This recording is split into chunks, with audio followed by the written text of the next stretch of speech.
ونؤمن به ونتوكل عليه ونعوذ بالله من شرور أنفسنا ومن سيئات أعمالنا من يهده الله فلا مضل له ومن يضلله فلا هادي له وأشهد أن لا إله إلا الله وأشهد أن محمدا عبده ورسوله يا أيها الذين آمنوا اتقوا الله حق تقاته ولا تموتن إلا وأنتم مسلمون يا أيها الناس اتقوا ربكم الذي خلقكم من نفس واحدة وخلق منها زوجها وبث منهما رجالا كثيرا ونساء واتقوا الله الذي تساءلون به والأرحام إن الله كان عليكم رقيبا يا أيها الذين آمنوا اتقوا الله وقولوا قولا سديدا يصلح لكم أعمالكم ويغفر لكم ذنوبكم ومن يطع الله ورسوله فقد فاز فوزا عظيما أما بعد فإن خير الحديث كتاب الله وخير الهدي هدي محمد صلى الله عليه وسلم وشر الأمور محدثاتها وكل محدثة بدعة وكل بدعة ضلالة وكل ضلالة في النار أعوذ بالله السميع من الشيطان الرجيم بسم الله الرحمن الرحيم يا أيها الذين آمنوا لا تلهكم أموالكم ولا أولادكم عن ذكر الله ومن يفعل ذلك فأولئك هم الخاسرون. معزز سامعین اور اسلامی ماں اور بہنوں، آج کی مجلس میں جس موضوع پر گفتگو کرنا ہے اور جو اعلان کیا گیا تھا وہ یہ ہے کہ ایک مومن مرد اپنے گھر میں مومنانہ شان کی زندگی کیسے گزارے، وہ اپنا کیا گفتار، کیا کردار، کیا عادات، کیا اقوال اختیار کرے کہ اپنے اہل ویال بیوی بچوں کے ساتھ اس کی زندگی ایک مومن کی زندگی۔ آپ حضرات جانتے ہیں کہ انسان صرف انسان رہے، یہ انسان کو انسانیت سے آراستہ پیراستہ نہیں کر سکتا، بلکہ انسان جب اسلامی طور طریقے سے اپنے آپ کو سنوارے گا تب وہ انسان کہلانے کا مستحق ہوتا ہے۔ چنانچہ دیکھیں قرآن پاک مختلف مقامات پر جو اسلام اور ایمان کو اختیار نہ کریں، اسلامی تعلیمات اور احکام کو نہ اپنائیں، ان کے متعلق اللہ تعالیٰ فرماتے ہیں اولئک کالانعام بل هم اضل، یہ تو جانوروں کے مانند ہے بلکہ چوپایوں سے بھی زیادہ یہ بدتر ہے۔ سورہ محمد کے اندر اللہ تعالیٰ ارشاد فرماتے ہیں دیکھو یہ اگر ایمان اور عمل صالح سے خالی ہوئے تو فإنهم یأکلون کما تأکل الانعام، یہ کھانا بھی کھاتے ہیں تو ویسے ہی جیسے جانور کھاتا ہے، یعنی یہ کھاتے ہیں تو وہ بھی اسلام مومنانہ شان سے کھانا ان کو نصیب نہیں، کھاتے کہتے ہیں جیسے جانور کھاتے ہیں۔ 30ویں پارے کی آیت برابر ہم نے ہر انسان پڑھتے ہوں گے، والتین بسم اللہ الرحمن الرحیم والتین والزیتون وطور سینین وهذا البلد الامین لقد خلقنا الانسان فی احسن تقویم ثم رددناه اسفل مخلوقات میں سب سے نچلے کٹھے میں، نچلے درجے میں اللہ تعالیٰ رکھ دیتا ہے ان کو جو ایمان اور عمل صالح سے اپنے آپ کو انسانیت کے دائرے میں شامل نہ کریں۔ اللہ تعالیٰ سب کو صحیح معنوں میں انسان بنائے جو جانوروں اور حیوانوں سے الگ ایک بہترین مخلوق سمجھی جائے۔ ایک مومن اپنے گھر میں کیسے زندگی گزارے، اپنی بیوی، اپنے بچے، اپنے اہل ویال، اہل خانہ کے ساتھ، اس سلسلے میں سب سے پہلی بنیادی چیز یہ رکھیں کہ اللہ رب العالمین نے ہمیں حکم دیا وعاشروہن بالمعروف، تمہاری معاشرتی زندگی جو ان بچوں کے ساتھ گزرے گی، بچوں کے ساتھ بھلائی اور خیر کے ساتھ ہوگی، پہلے ہی اللہ نے پابند کر دیا کہ خیر، برکت، بھلائی، الفت، محبت، ایثار، ہمدردی، قربانی والی زندگی تمہاری اپنے بچوں کے ساتھ ہونی چاہیے۔ اللہ تعالیٰ جب کسی چیز کے ہمیں کرنے کا حکم دیتے ہیں تو اس کے ساتھ دو چیزوں کا حکم اور آتا ہے۔ ایک تو یہ ہے کہ اس چیز کو نقصان پہنچانے والی جتنی چیزیں ہوتی ہیں اللہ سب سے آپ کو منع کر دے گا۔ مثال کے طور پر اللہ تعالیٰ چاہتا ہے کہ آپ کی معاشرتی زندگی، گھریلو زندگی بڑے امن و امان، سکون اور راحت کی گزرے۔ اللہ نے حکم دیا وَعَاشِرُوهُنَّ بِالْمَعْرُوفِ، لیکن اب اس معاشرتی زندگی کو جتنی چیزیں نقصان پہنچانے والی ہوگی اللہ نے ان تمام چیزوں کو آپ کے اوپر حرام کرا۔ چھوٹی سی مثال دو آپ لوگوں کو، اللہ فرماتے ہیں انما المؤمنون اخوہ، سارے مسلمان آپس میں بھائی بھائی مل کے رہو، کجسد واحد، ایک جسم کے مانند رہو۔ اب اس ہمارے اخوت ایمانی کو جتنی چیزیں نقصان پہنچانے والی ہیں اللہ نے تمام چیزوں کو حرام کرا دی۔ ان میں بڑی واضح مثال کیا ہے؟ سب سے زیادہ بگاڑ پیدا ہوتا ہے چغلخوروں سے، دو ملنے والے، الفت کرنے والے، ساتھ رہنے والے، بھائی بھائی، دوست دوست، ان کے اندر جو بگاڑ پیدا ہوتا ہے سب سے زیادہ کس کے ذریعے؟ چغلخوری کے ذریعے۔ اللہ تعالیٰ نے چغلخوری کو حرام کرا دیا، فرمایا لا يدخل الجنة قطاع ولا، دنیا چلی جائے جنت میں لیکن غیبت کرنے والا، چغلخوری کرنے والا ہے جنت میں نہیں۔ ایسی بہت ساری چیزیں ہیں، جتنی چیزیں ہمارے نقصان، ہم کو نقصان پہنچانے والی تھے ان کو ہمارے اوپر حرام قرار دے، اللہ نے ہم کو ان سے منع کر دیا۔ نمبر دو، ان تمام چیزوں کے کرنے کا حکم دیا جس سے یہ زندگی ہماری پائیدار اور مضبوط اور زیادہ سے زیادہ الفت اور محبت والی زندگی بن جائے، اس کا حکم دیا ہمیں۔ اس کی مثال دی آپ لوگوں کو۔ آج مسلمانوں میں سب سے زیادہ محبت پیدا کرنے والی چیز جو ہے سلام ہے، اس لیے اسلام نے ہم کو خوب کثرت سے سلام کرنے کا حکم دیا۔ تو یہ دو چیزیں ذہن نشی کریں تاکہ اصل مضمون جو ہم بیان کریں وہ بات سامنے کھل کر کے آ جائے۔ ہمیں معاشرتی زندگی، اپنے اہل ویال، بیوی بچوں کے ساتھ حسن معاشرت کا اللہ نے حکم دیا، ایک اچھی سے اچھی زندگی ہے جو سکون، راحت، امن و امان، الفت اور محبت سے لبریز ہو، ایسی زندگی گزارنے کا حکم دیا۔ اور پھر ہمیں ان تمام چیزوں سے منع کر دیا جو ہماری معاشرتی زندگی میں بگاڑ پیدا کرنے والی ہو، اور ان تمام چیزوں کو حکم دے دیا جس سے ہماری یہ معاشرتی زندگی، گھریلو زندگی زیادہ سے زیادہ مضبوط ہو۔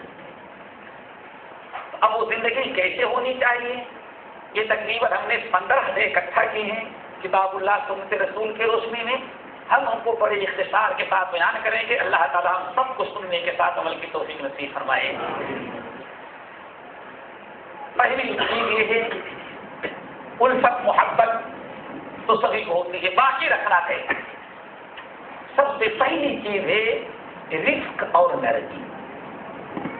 انسان اپنی بیوی، اپنے بچے، اپنے اہل ویال کے ساتھ جتنا زیادہ سے زیادہ نرم، رفق اور آسانی کے ساتھ زندگی گزار سکتا ہو، جو معاملہ کر سکتا ہو وہ معاملہ کرے، یعنی سختی سے اپنے آپ کو بچائے۔ پہلی چیز سمجھ آ گئی؟ بھائی کسی آپ اپنے بیوی سے کوئی چیز مانگ رہے ہیں، بچے سے کسی کو کوئی چیز مانگ رہے ہیں، آپ اسی کو سختی سے مانگ سکتے ہیں، پیار محبت اور نرمی سے بھی مانگ سکتے ہیں۔ اسلام کہتا ہے سختی والا لہجہ چھوڑ کر کے رفق اور ملائمت کا معاملہ اختیار کرو۔ چنانچہ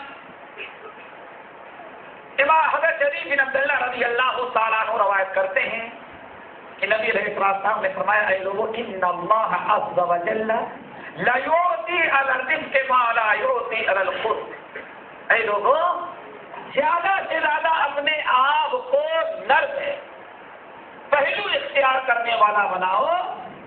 اللہ اپنے بچوں کے ساتھ، اہل ویال کے ساتھ، دوست احباب کے ساتھ نرمی کا سلوک کرنے والا، نرم گفتگو کرنے والا اپنے آپ کو بناؤ. کیوں؟ اللہ تعالیٰ رزق اور نرمی پر جو خیر و برکت دیتا ہے وہ سختی میں اللہ نے کبھی نہیں رکھا ہے. یہ بھائی اللہ کے رسول صلی اللہ علیہ وسلم نے اعلان کر دیا. اور پھر آپ نے فرمایا ہوتی ذرا سنو، وَإِذَا أَحَبَّ اللَّهُ عَبْدًا وَإِذَا أَحَبَّ اللَّهُ عَبْدًا آتَاهُ الرِّزْقَ مَا مِنْ أَهْلِ بَيْتٍ يُحْرِمُونَ مِنَ الرِّزْقِ إِلَّا حُرِمُوا. اور جب اللہ تعالیٰ اپنے کسی بندے کے ساتھ بھلائی اور خیر کا معاملہ کرنا چاہتا ہے اور کسی گھر والے پر اللہ تعالیٰ رحمتوں کا اور برکتوں کا دروازہ کھولنا چاہتا ہے تو سب سے پہلے اللہ تعالیٰ گھر والوں کو اپنے گھر والوں کے لیے نرم بنا دیتا ہے. سب سے پہلی چیز. اور آپ نے کیا فرمایا، جس گھر کے اندر نرم پہلو اختیار کیا جائے اللہ تعالیٰ کبھی اس گھر کو خیر برکت اور رحمتوں سے محروم نہیں کرتے. لیکن جہاں نرمی کو چھوڑ کر کے سخت پہلو اختیار کرنے لگے، سخت زبان، سخت لہجہ، سخت معاملہ اور طرح طرح سے گالی گلوچ جس گھر میں آ گیا، سنن ابی داؤد کی روایت ہے یحرم الخیر کلہ، ایک تو نہیں اللہ تعالیٰ ہر قسم کی رحمتوں سے اس گھر کو محروم کر دیتا ہے. اللہ تعالیٰ سب کو نرم رویہ اور نرم غوصہ اختیار کرنے والا بنائے. بلکہ نبی علیہ السلام نے یہاں تک ارشاد بنایا، کتنی خیر و برکت کی چیز ہے. حضرت ابو امامہ رضی اللہ تعالیٰ عنہ راوی ہیں، امام طبرانی رحمۃ اللہ علیہ موجم کبیر میں مسند صحیح نقل کرتے ہیں کہ نبی علیہ السلام نے ارشاد فرمایا اے لوگوں ان اللہ عز وجل یحب الرزق، اللہ تعالیٰ نرمی کو پسند کرتا ہے اور اسی سے نرم گوشہ اختیار کرنے والوں سے محبت بھی کرتا ہے.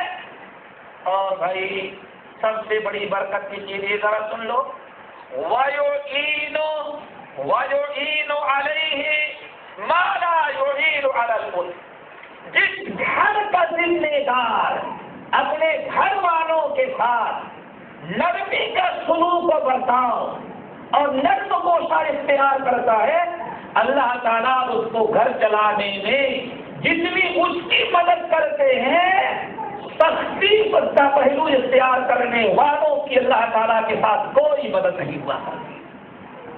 آپ کے بیوی بچے، آپ کے گھر کے اخراجات، بچوں کی تعلیم و تربیت، نیک صالح بننا، یہ تمام چیزیں اللہ تعالیٰ کی مدد کی محتاج ہیں. اور آپ کے ساتھ فرماتے ہیں وَيُعِينُ عَلَى الرِّزْقِ، اللہ تعالیٰ اس مرد مومن کی بے انتہا مدد کرتا ہے جو اپنے گھر والوں کے ساتھ نرم رویہ اور نرم گوشہ اختیار کرتا ہے. اس شخص کو اللہ تعالیٰ اس کی مدد نہیں کرتا جو سوائے سخت رویہ اختیار کرنے کی اور رویہ اس نے اختیار ہی نہ کیا ہو. حضرت عائشہ صدیقہ رضی اللہ تعالیٰ عنہا کہتی ہے کہ نبی علیہ السلام نے ہم کو مخاطب کیا اور فرمایا یا عائشہ، تو اے عائشہ ہمیشہ اپنے گھر، اپنی نوکرانی، اپنے بھانجے، اپنے بھتیجے، اب جن کی تم تربیت کرتی ہو، جن کے ساتھ تم گھر میں زندگی گزارتی ہو، عائشہ ان کے ساتھ تم نرمی کا برتاؤ کرنا. کیوں؟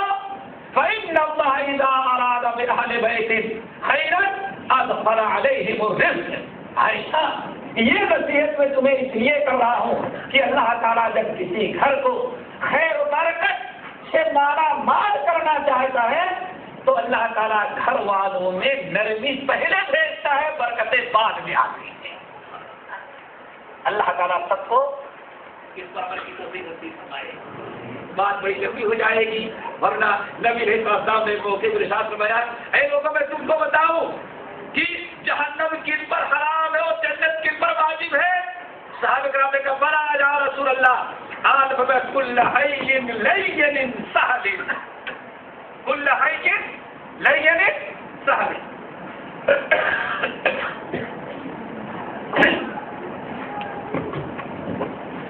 کل حی لین سہل، اس انسان کے اوپر ان لوگوں پر اللہ نے جنت کو واجب کیا ہے اور جہنم کو حرام قرار دے دیا ہے جو نرم ہوتے ہیں، آسان ہوتے ہیں، اور اگر ان سے بال بچے کچھ بات کرنا چاہے تو آسان بچے بغیر ڈرے ہوئے اپنی بات اپنے ماں باپ کے سامنے، یہ وہ لوگ ہیں جن پر اللہ نے جنت کو واجب اور جہنم کو حرام کرا دیا۔ نمبر 2 میرے بھائی، ہمیشہ ایک مومن اگر مومنانہ شان کی زندگی اپنے اہل وعیال کے ساتھ گزارنا چاہتا ہے تو سب سے پہلی ضروری چیز ہے کہ اپنے زبان کی حفاظت کرے، گھر والوں پر لعنت نہ بھیجے، لعنت۔ اب آج ہمارے بھائی یہ تو نہیں کہتے کہ اللہ کی لعنت تمہارے اوپر ہو، لیکن ایسا ضرور کہتے ہیں اللہ تعالیٰ تمہیں برباد کر دے، یہی لعنت ہے، اللہ تعالیٰ تمہارا بیڑا غرق کر دے، یہی اصل میں کیا ہے؟ ہماری مائیں اور بہنیں کبھی غصہ ہوگی، اللہ تجھے ایسی جگہ لے کے جائے کہ پھر دوبارہ تیری شکل دیکھنا مجھے نصیب، یہی کیا ہے میرے بھائی؟ لعنت آپ جانتے ہیں ماں یا باپ کی، اس سے پہلے درسوں میں بتایا 3 آدمی ایسے جن کی دعا اور بددعا اللہ رد نہیں کرتا، اس میں ایک ماں باپ ہے، اپنی اولاد پر اگر بددعا کر دیں یا ان کے حق میں، اور نبی علیہ السلام ارشاد فرماتے ہیں 24 گھنٹے میں قبولیت کی ایک ساتھ گھومتی رہتی ہے، اگر خدا نخواستہ اسی موقع پر ماں کی یا باپ کی نکلی ہوئی بددعا لڑکے کو مل گئی تب تو لڑکا اور لڑکی جو ہے زندگی اس کی برباد۔ ہمیشہ لان تان، کیوں؟ یہ لان تان ایک گھریلو اور معاشرتی زندگی میں بگاڑ پیدا ہوتا ہے، اسی لیے حضرت عبداللہ ابن مسعود رضی اللہ تعالیٰ عنہ سے امام ترمذی رحمۃ اللہ علیہ نقل کرتے ہیں کہ نبی علیہ الصلوۃ والسلام نے ارشاد فرمایا لا یکون المؤمن لعانا، اے لوگوں مومن بنو، مومن کبھی اللہ تعالیٰ کی لعنت کسی کے اوپر نہیں، اگر مومن ہے تو مومن ایمان اور لعنت میں ٹکراؤ ہے۔ ایک مسجد ابو داؤد کی روایت ہے، نبی علیہ السلام حج میں جا رہے تھے اور ابو بکر صدیق رضی اللہ تعالیٰ عنہ نے اپنے غلام سے کچھ کہا کام کرنے کے لیے، اس نے تاخیر کی، بڑا غصہ آیا، اللہ تعالیٰ کی لعنت ہو تیرے اوپر، اللہ اکبر۔ صدیق اکبر نے لعنت کس پر بھیج دی؟ اپنے نوکر پر، غلام پر۔ آپ سن لیجیے، انا للہ صدیق ولعان، ارے تم نے کیا غلط کیا؟ اللہ نے تجھے صدیق کا مرتبہ عطا کیا ہے، صدیق اور لعنت بھیجنا، اللہ کی قسم لعنت بھیجنے والا کبھی صدیق نہیں بن سکتا، لعنت بھیجنے والا کبھی صدیق نہیں بن سکتا۔ صدیق اکبر رو پڑے اور اسی وقت سے انہوں نے اپنے غلاموں کو آزاد کر دیا تاکہ لعنت کا کفارہ ہو جائے۔ ہمیشہ اپنی زبان پر کنٹرول ہو، اسی لیے نبی علیہ السلام نے ارشاد فرماتے ہیں، ابو ہریرہ رضی اللہ تعالیٰ عنہ کی روایت، لا یکون اللعانون شفعاء ولا شہداء یوم القیامہ، جو انسان لوگوں پر اپنے بال بچوں پر لعنت بھیج رہا ہو، قیامت کے دن اللہ تعالیٰ لعنت بھیجنے والے کو کسی مسلمان بھائی کے حق میں شفاعت کرنے کا حق نہیں دے گا، اجازت نہیں دے گا۔ تجھے حج کے میدان میں کسی کو سفارش کرنے کا اختیار نہیں دے گے، تو لعنت بھیجنے والا تھا۔ جس زبان سے اپنے بھائیوں اپنے بچوں پر لعنت بھیجا ہے وہ زبان سفارش کی مستحق کبھی ہو سکتی، ولا شہدا اور گواہ بھی نہیں ہو سکتے۔ نمبر 3، ہمیشہ ہمیں اپنے معاشرتی زندگی کو ایک مومنانہ شان اگر ہم گھر میں پیدا کرنا چاہتے ہیں تو کبھی نہ تو بچوں کو تانا دے اور نہ کبھی اپنی بیوی کو. ارے مجھے تیرا پہلے ہی خاندان مجھے معلوم ہے کتنے اچھے خاندان کی تو ہے بات. کیا خیال یہی ہے نا. اب اسی پر اس نے پلٹ دیا تمہارے ماں باپ تمہارا خاندان کیا مجھے بھی معلوم ہے.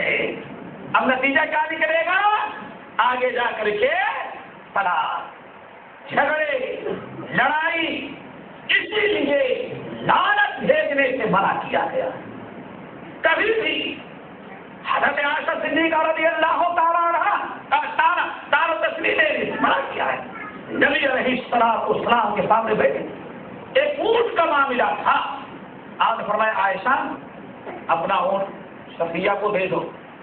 بڑا غصہ آیا سوتن کا معاملہ.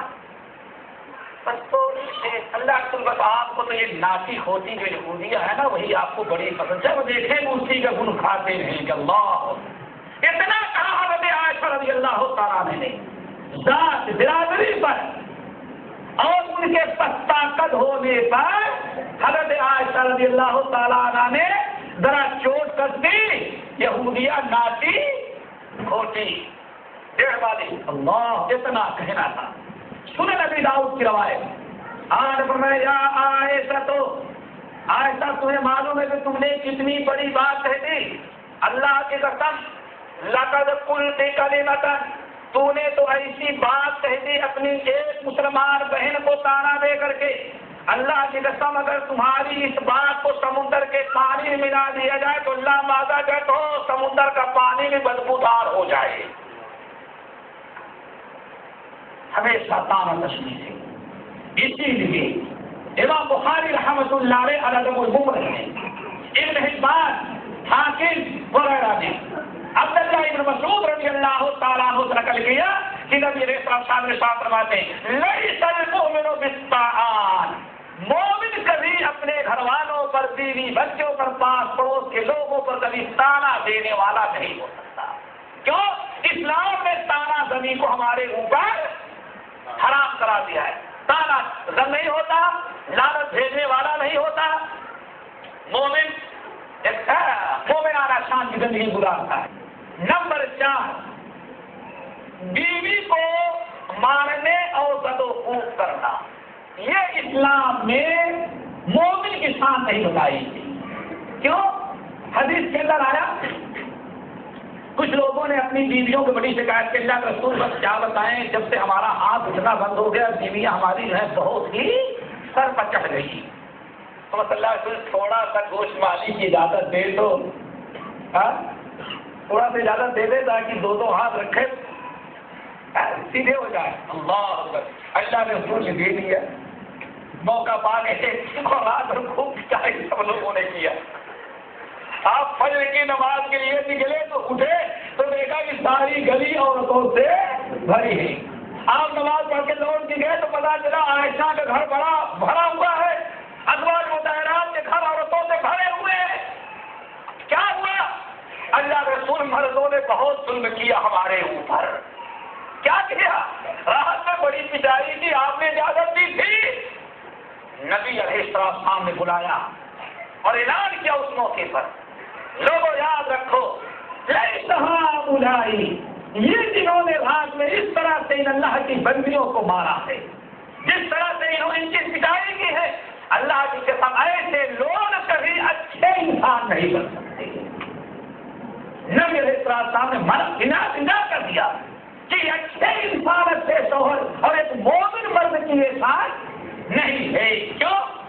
بھائی تھوڑی سے تنبیہ کی اجازت دی گئی تھی نہ یہ کہ اتنی پٹائی کرے کہ صبح ہوتے ہی اللہ کی بندیاں سارے اپنے گھروں سے لے کر کے مسجد تک لاری لگا کے کھڑی رہے کہ یا رسول نکلیں گے تو میں اپنے شوہروں کی شکایت کروں گی کہ یا رسول اللہ اس طرح سے ہمارے مردوں نے ہمیں ظلم کیا ہے.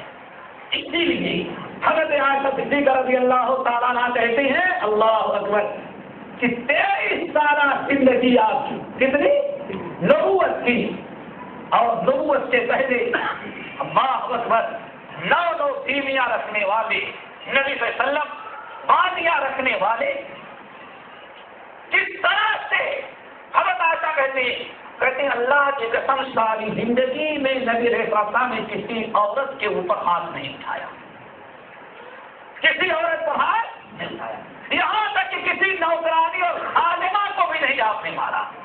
امام بخاری رحمۃ اللہ علیہ الادب المفرد میں نقل کرتے ہیں ایک مرتبہ آپ اپنی ایک بازی پر بڑے غصہ ہو گئے، اپنی بازی پر بہت غصہ ہوئے لیکن اس کو بھی نہیں مارا، نہیں مارا۔ کیوں؟ آپ کا احساس فرمایا عورتوں کی طرح سے بلا وجہ مار پیٹ کرنے والے ہر بات کا علاج کیا؟ دب و کوب کرنا، مارنا، لعنت بھیجنا، گالی کا دینا۔ اور فرمایا لیس ہؤلاء، یہ تم میں سے اچھے انسان ہیں جنہوں نے اللہ کے بندیوں کے ساتھ یہ سلوک کیا ہے۔ نبی علیہ السلام گھر میں بیٹھے تھے، ام سلمہ کے گھر میں آپ آئے، ام سلمہ کے گھر میں جو آپ کی باندھی تھی وہ باہر نکل گئی، مسجد کے نبوی کے شہر میں کچھ بکری کے بچے کہیں سے آ گئے تھے، وہ لڑکی آپ کی نوکرانی جو تھی بکری کے بچیوں کے ساتھ کھیلنے لگی۔ نبی علیہ السلام کو ضرورت پڑی، یا فلانتو، آپ نے آواز لگایا یا فلانتو، لیکن نہیں آئی۔ ام سلمہ رضی اللہ تعالیٰ کہتی ہیں میں نے گھر کا پردہ ہٹا کر کے دیکھا تو آپ کی نوکرانی مسجد نبوی کے صحن میں بکری کے بچوں کے ساتھ کھیل رہی تھی، اور پھر اتنی دور تھی کہ آپ کی آواز وہاں تک پہنچ رہی تھی۔ کہا اللہ کے بندے رسول اللہ کب سے پکار ہے، تم مستی کرتی پہنچتی نہیں، تو وہ ساری دوڑی ہوئی آئی۔ ام سلمہ رضی اللہ تعالیٰ کہتے ہیں نبی علیہ السلام کے سامنے آئی تو آپ نے اپنا مسواک لیا، کیا لیا؟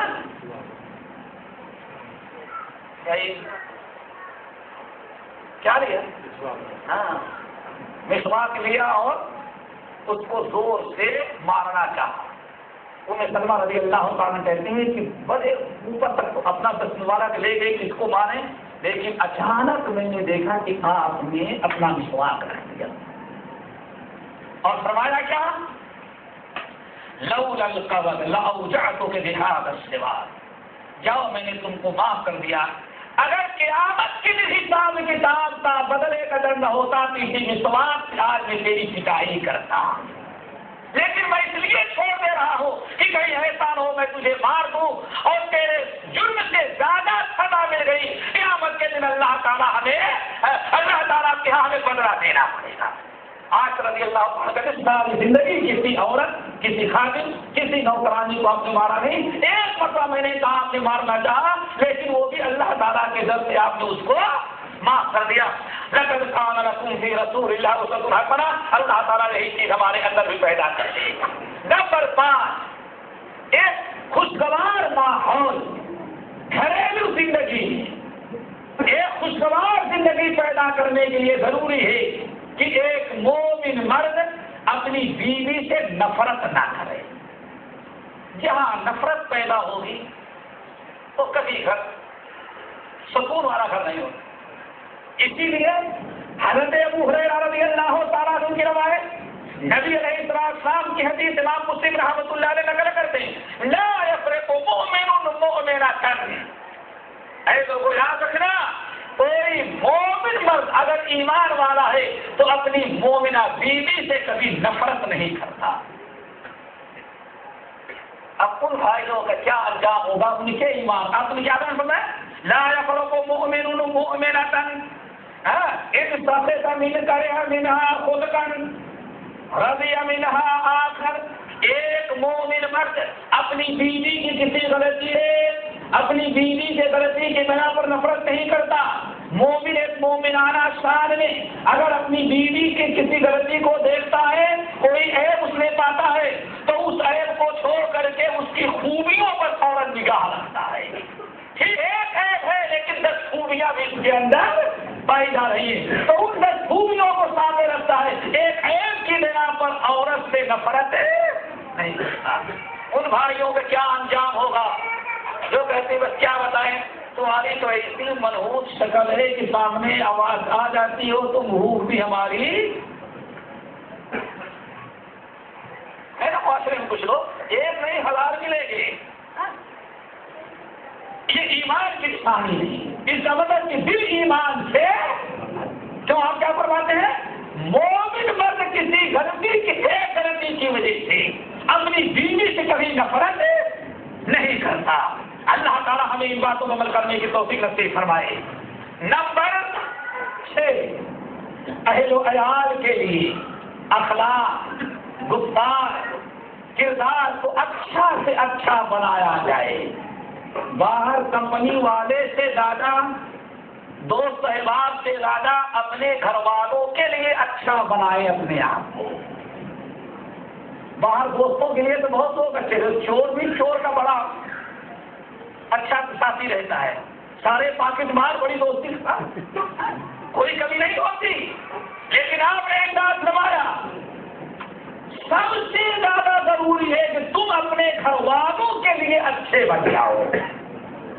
گھر والوں گھر میں داخل ہو تو غصے میں بات کرنے کے لیے تیار نہیں، گالی گلوچ، توڑ پھوڑ، ساری چیزیں، اور وہی باہر نکل جائے تو باہر والے کہتے ہیں بھائی بڑا نیک بااخلاق انسان ہے. آپ نے ساتھ میں خبردار حدیث سنو. آپ نے ساتھ فرمایا، حضرت عائشہ رضی اللہ تعالیٰ عنہ کے راوی ہیں، کہتے ہیں اللہ تعالیٰ نے فرمایا خیرکم خیرکم لأہلہ وانا خیرکم لأہلی. اے لوگوں تم میں سب سے اچھے وہ ہیں جو اپنے بیوی اور بچوں کے لیے سب سے اچھے. گھر والے اہل الحدی کا مقولہ ہے اہل البیت ادری بما فی. گھر میں کیا ہے گھر والے ہی زیادہ جانتے ہیں.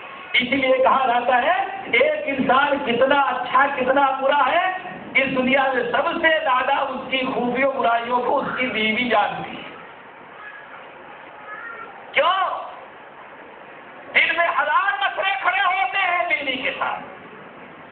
جتنا زیادہ قریب رہے گا اتنا ہی وہ آپ کے حالات کو زیادہ جانتا ہے. اسی لیے ایک موقع پر عمر فاروق رضی اللہ تعالیٰ عنہ راستے میں جا رہے تھے.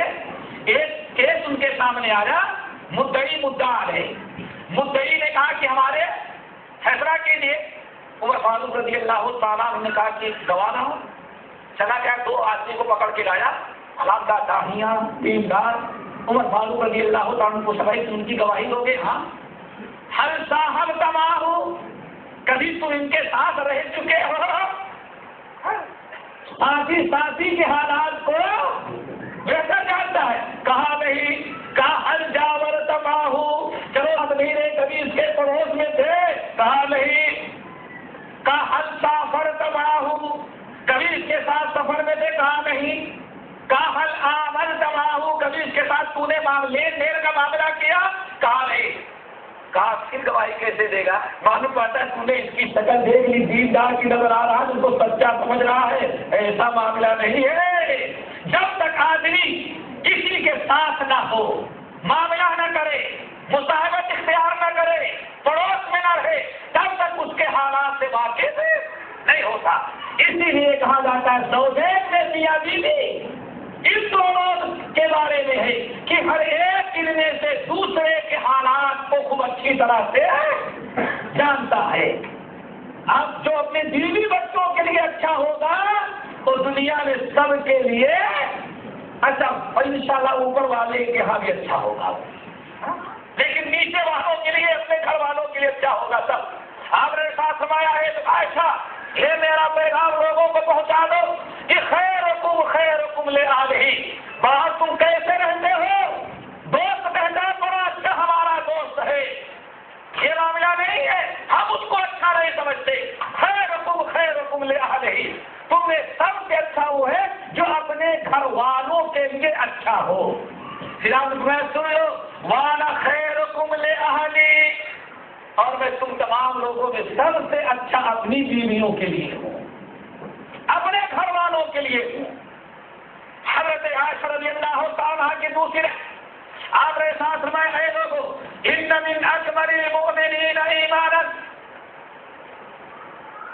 احسنهم خلقا والتقهم بآلہ. یہ امام ترمذی اور احمد بن حنبل رحمۃ اللہ علیہ نقل کرتے ہیں. آپ نے ساتھ اے لوگوں تم میں کامل مومن وہ ہے جس کے اندر 2 خوبیاں ہوں. اگر یہ دونوں خوبیاں نہیں ہیں تو صرف روزے نماز سے پورا مسلمان نہیں ہوگا. ان من اکبر المؤمنین ایمانا، تم میں سب اس وقت آدمی کامل ایمان والا بنے گا جب اخلاق اچھے ہوں، وَأَلْتَفَهُمْ بِأَهْلِهِ، اور اپنے بیوی بچوں کے ساتھ الفت و محبت اور نرم رویہ اختیار کرنے والا. جب تک اپنے بیوی بچوں پر کوئی مہربان نہ ہو تب تک انسان مومن نہیں بن سکتا. نمبر 7، آج ایک مومن اپنی ازدواجی زندگی کو جو برباد کرتا ہے اس کی بہت بڑی وجہ کیا ہے میرے بھائی؟ بدگمانی اور بدزنی. ایک دوسرے کو پر اعتماد نہ ہو. شوہر باہر سے آئے، بیوی اچھے کپڑے بھی پہنے، نہیں سر تم نے اچھے کپڑے کیوں پہنے؟ آج یہ ساری بگاڑ ہو رہے معاشرے کے اندر. اگر بیوی بیچاری ہوا خوری کے لیے لائٹ نہ ہو، کھڑکی کھول دے اور کچن کے سامنے بڑا کھڑی ہو جائے، سامنے بھی کوئی کھڑکی کھلی ہے، ایسے بھی بدبخت انسان ہیں کہ وہ گھر میں آئیں گے تو سارا نظرہ سارا بخار کس پر اتار لیا؟ بیوی پر. کیوں؟ ایک کھڑکی کھلی کیوں؟ یہ سب بول رہا کھڑکی کھلی کیوں؟ یہ کپڑے نو اللہ کہتا ہوں، اللہ کی قسم کھا کر کے یہاں تک بدگمانی کی زندگی برباد کر رہا ہے انسان کہ میں گیا تو عورت کے جوتیاں تھا میرے بھائی، اور آیا تو یہاں نہیں وہاں اتری. اس کا مطلب کہیں باہر گئی تھی. آج ایک تو نہیں، آپ کبھی محکمے شریعہ کورٹ میں چلے جائیں اور قاضی جب طلاق کے مسائل اسباب پوچھتا ہے اور زیاد کے اسباب لکھواتا ہے تو کتنے لوگ یہی دکھاتے ہیں کہ بھائی ہمیں اس عورت اپنی بیوی پر ایمان ہے، یقین نہیں ہے، ہمیں سب کیا بات ہے؟ کیا تم نے دیکھا؟ بس میں نے دیکھا، میں گیا تو جوتے یہاں تھے اور آیا تو جوتے. یا ایھا الذین آمنوا اجتنبوا کثیرا من الظن ان بعض الظن اثم. اے لوگوں کیوں حرام کام اپناتے ہو؟ ایاکم والظن فإن الظن اکذب الحدیث. اے لوگوں بہت زیادہ بدگمانی کرنے سے بچو، تو بدگمانی سب سے بدترین جھوٹ ہے، اور جھوٹ انسان کو جنت سے محروم کرنے والی، جنت سے قریب کرنے والی ہے. اب آپ کو بدگمانی سے بچاؤ. اور اگر وہی عورت کھڑی ہو جائے اور قاضی کے سامنے چلی جائے، صاحب یہ ہمارے شوہر ہیں، یہ ہمارے اوپر شک کرتے ہیں، اور قاضی کہے ٹھیک ہے 4 گواہ پیش کرو ورنہ 80 کوڑے تمہارے اوپر مارے جائیں گے، پھر کیا اثر ہوگا میاں صاحب؟ 80 کوڑے جلاد بیٹھا برسائے گا چیز پر، پھر آئندہ شخص وہے پر ایسا فیصلہ نہیں کریں گے. میرے بھائی صرف بدگمانی کی بنا پر اپنے گھر کو کیوں اجاڑتے ہو، کیوں برباد کرتے ہو؟ اور پھر اور بتائیں، ذرا سوچو، اگر جس عورت پر، جس بیوی پر میرا وجہ آپ اس طرح سے بدگمانی کر رہے ہیں، اس سے پیدا ہوئے بچے بچیاں ذرا آپ کی آواز کو سن لیں گے تو کیا زندگی بھر ماں کی کیا عزت رہ جائے گی، یا بچوں کے نگاہ میں آپ کی کیا ویلو ہے؟ اسی لیے قرآن پاک نے بہت سختی کے ساتھ بدگمانی سے منع کیا ہے. ہمیشہ انسان اپنے آپ کو بدگمانی سے بچائے. آج ایک تو نہیں، میں کہتا ہوں کبھی بھی محکمہ شریعہ میں جا کر کے آپ بیٹھ جائیں، ہزاروں کیس آپ کے سامنے صرف آئے کہ نکاح طلاق کے کیا ہے، حقیقت کچھ نہیں، سارا معاملہ کس پر ہے؟ بدگمانی پر. یا ایھا الذین آمنوا اجتنبوا کثیرا من الظن. لوگوں بہت زیادہ بدگمانی کرنے سے بچو. بدگمانی بھی بہت بڑا گناہ ہے.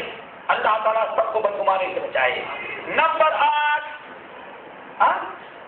8 اور کیا میرے بھائی، ایک صحابی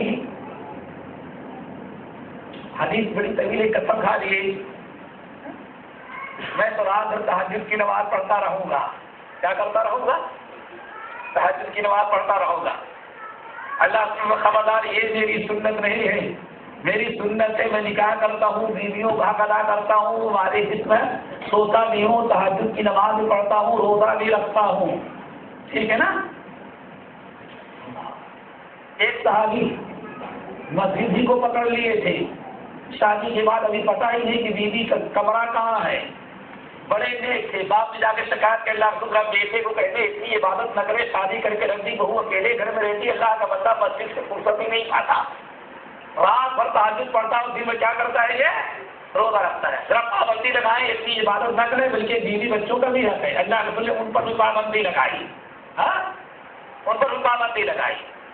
اللہ اکبر، جب اللہ تعالیٰ نے ہمیں اتنی اجازت نہیں دی کہ رات رات بھر آپ نماز پڑھتے رہ جائے اور بال بچے گھر میں تنہا رہے، وہ اسلام کہاں یہ پسند کرے گا رات بھر آپ باہر دوستوں کے ساتھ گھومیں، بال بچے آپ کے گھر میں رہ جائیں۔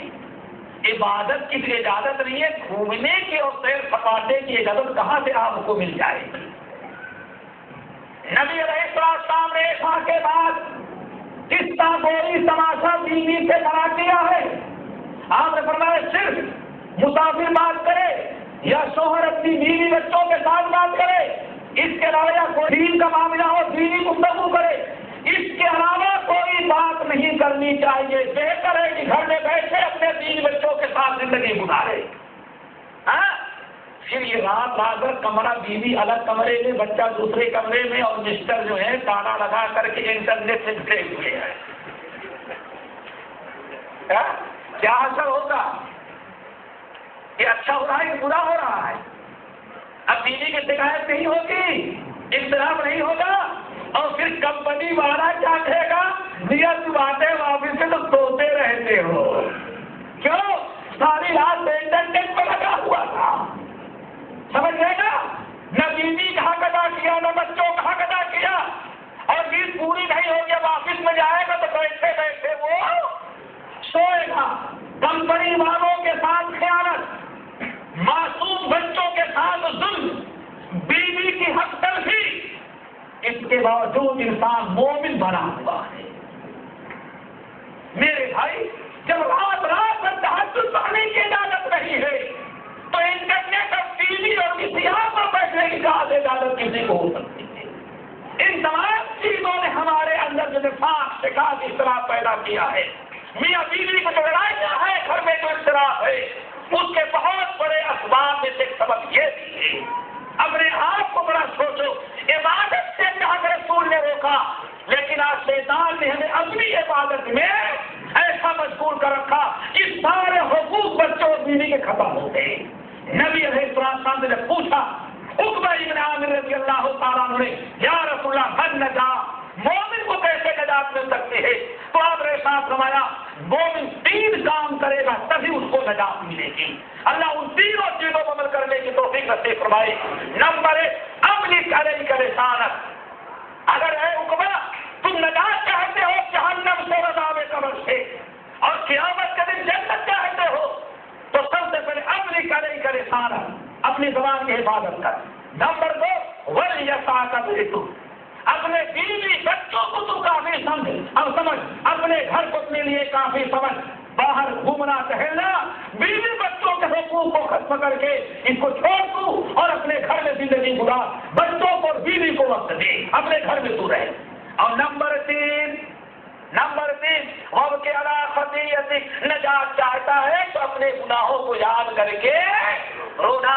اللہ تعالیٰ ہمیں زیادہ زیادہ اپنے گھر میں وقت گزارنے کی توفیق نصیب فرمائے۔ نمبر 9، سارا بگاڑ ہمارے یہاں، ایک ہمارے گھر کا جو ماحول بگڑا، ہمارے گھر کا جو ماحول بگڑا، اور جو ہمارے اندر اختلاف پیدا ہوئے، ازدواجی زندگی میں جو کیڑے پڑ گئے، اور نفاق شکایت جھگڑے لڑائی کے بد شکار بن گئے، اور غصہ ہے تو طلاق، یہی نا؟ اور اس سے بھی اگر ایمرجنسی ہے بھائی، طلاق تو کئی 3 مرتبہ، اس سے بھی زیادہ ایمرجنسی، جاؤ ہم نے تم کو 3 طلاق دیا، یہ ایمرجنسی اس کی ہے۔ پھر جب غصہ ٹھنڈا ہوا تو مولوی صاحب کے پاس آیا، ہم دونوں گلے مل کے روتے ہیں، میں تم کو بہت چاہتا ہوں اور تو بھی ہم کو چاہتی ہے، لیکن شیطان نے غصہ دلایا، طلاق دے دیا۔ اب چلو مولوی صاحب کے پاس کوئی راستہ، شیطان نے راستہ دکھا دیا تو مولوی اب راستہ نہیں بنا سکتا، یاد رکھنا یہ سارا نگاہ کہاں سے پیدا ہوا؟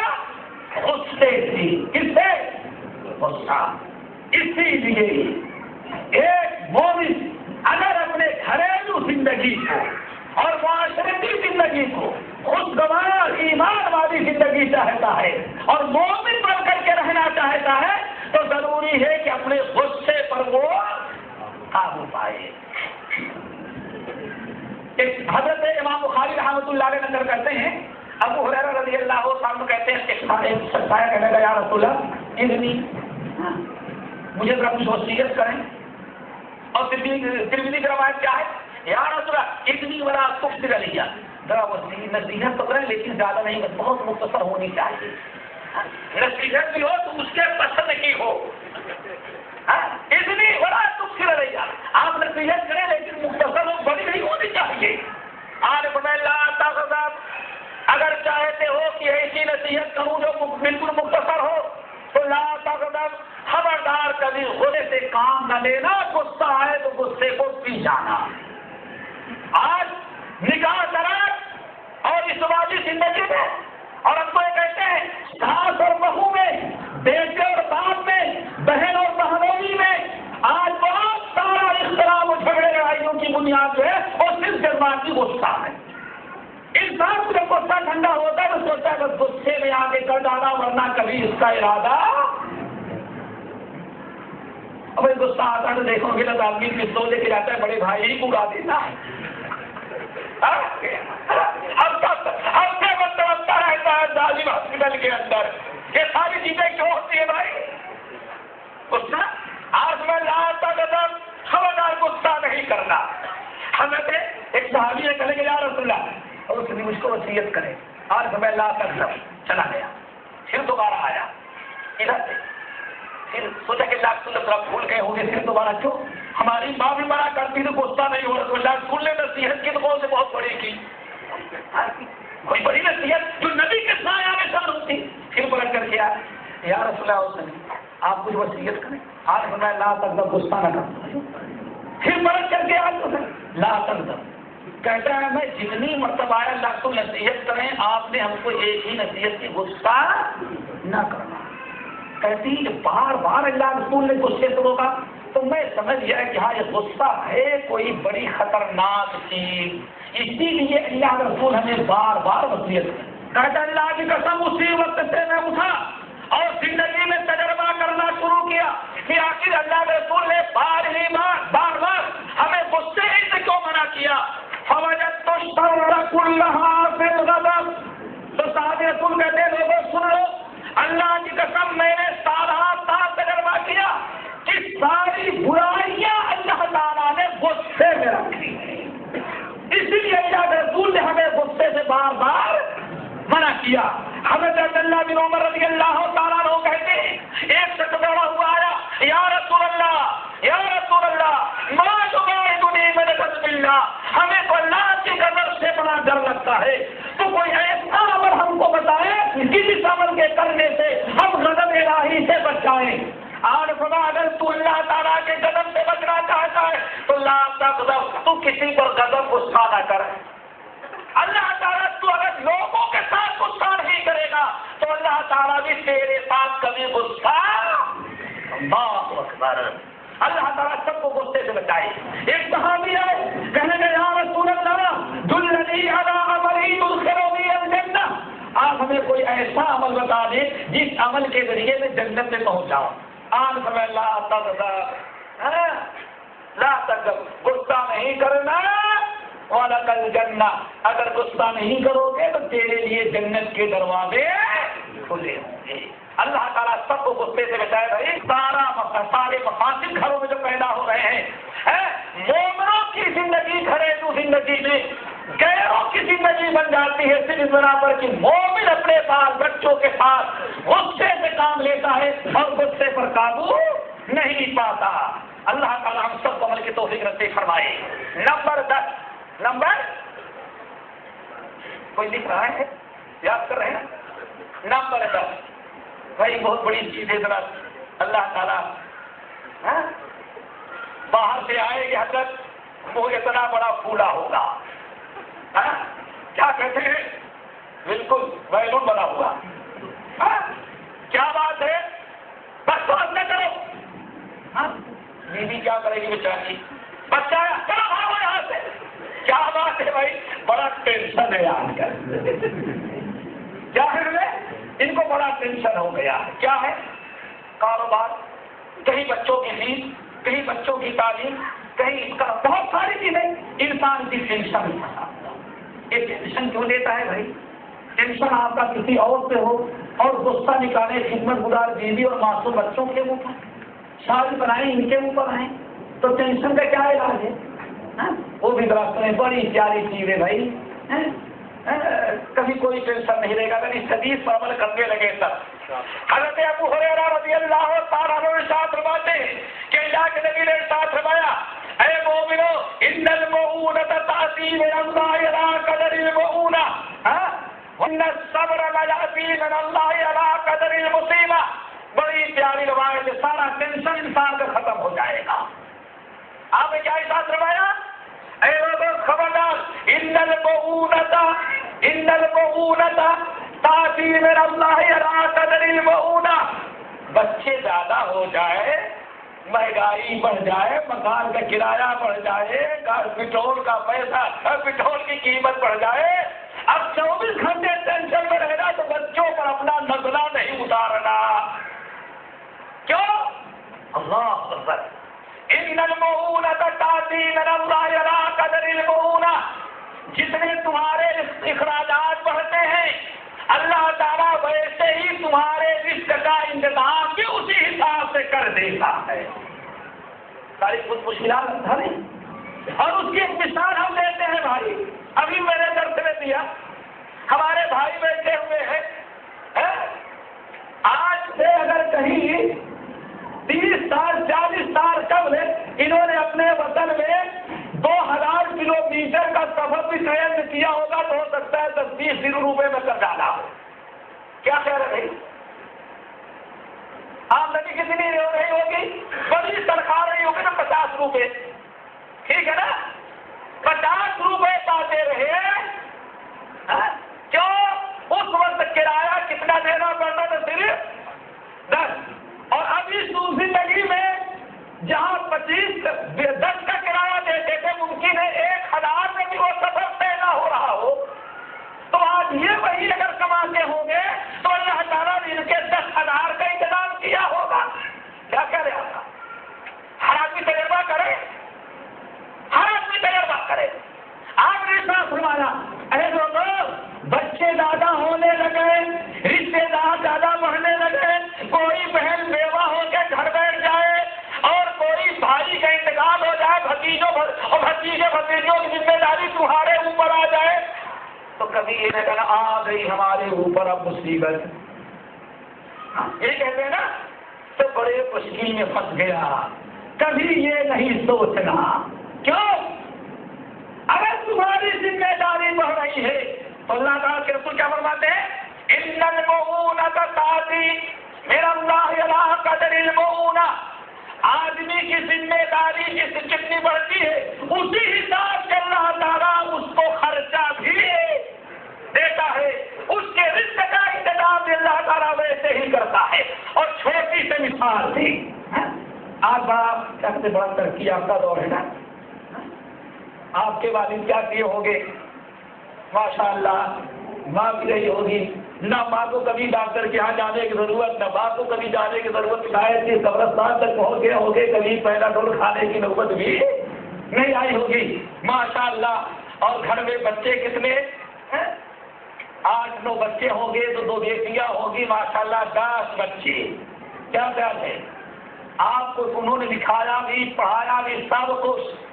نہ کبھی بھوکے سوئے، نہ کبھی پڑھانا سوئے، نہ کبھی چلے، نہ کبھی مٹی میں رہے، زمین پر لیٹے.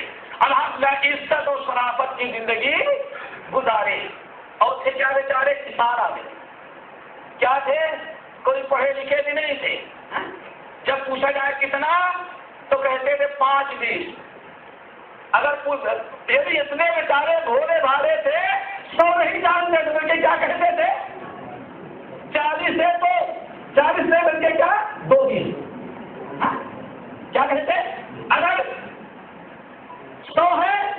100 نہیں کہتے بلکہ کیا کہتے وہ بھائی 5 اللہ اکبر ان پڑھ اتنے تھے لیکن الحمدللہ ان کی ذہانت پر بھی اللہ نے انہیں رزق دیا 10 بچوں کی پرورش کی اور دعائیں کی ان کی برکت سے آج اس منزل تک آپ پہنچ رہے ہیں.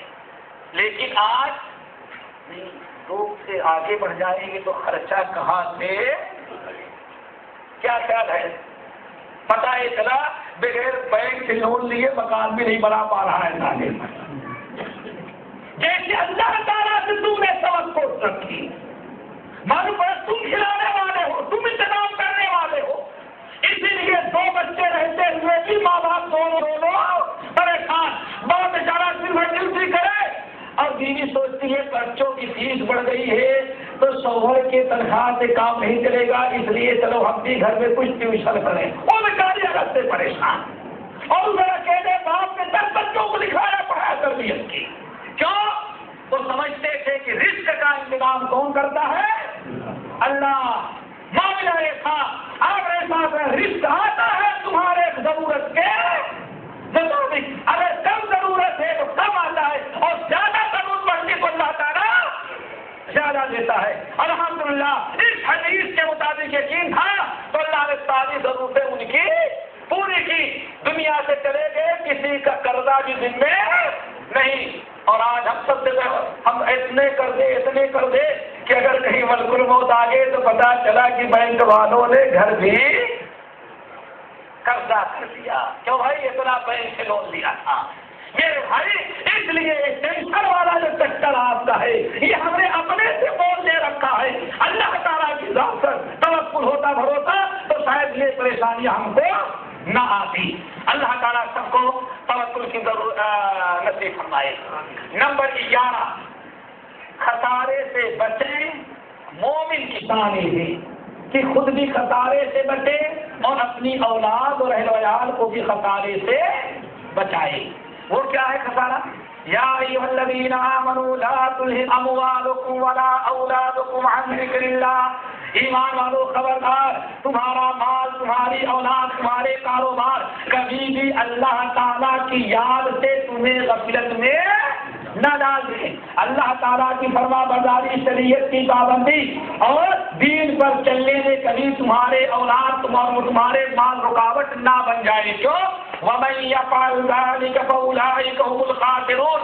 اور مال اور اولاد میں پھنس کر کے جو اللہ تعالیٰ کی فرما برداری چھوڑ دیا وہ انسان بڑے خسارے میں.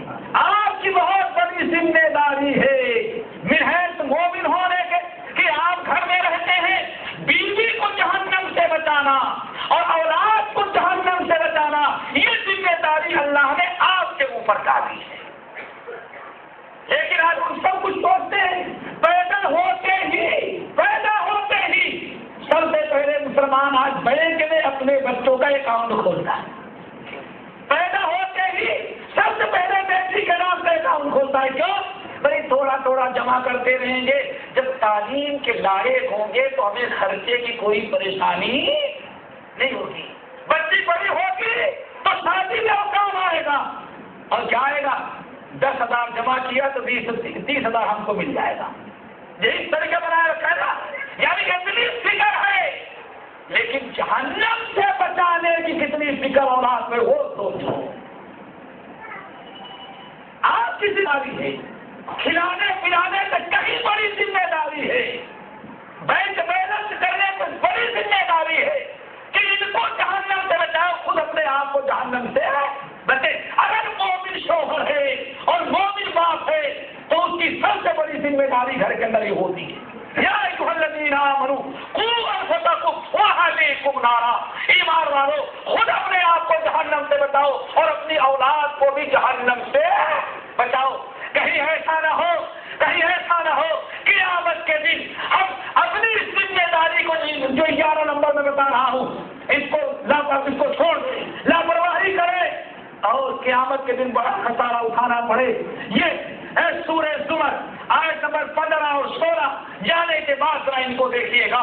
قل ان الخاسرین الذین خسروا انفسهم واهلیہم یوم القیامہ. اے نبی ان سے کہہ دیں سب سے بڑا خسارہ اٹھانے والا کون ہے؟ سب سے بڑا آپ کہتے ہیں وہ ہے جس نے قیامت کے دن اپنے اور اپنی معصوم اولاد کو خسارے میں،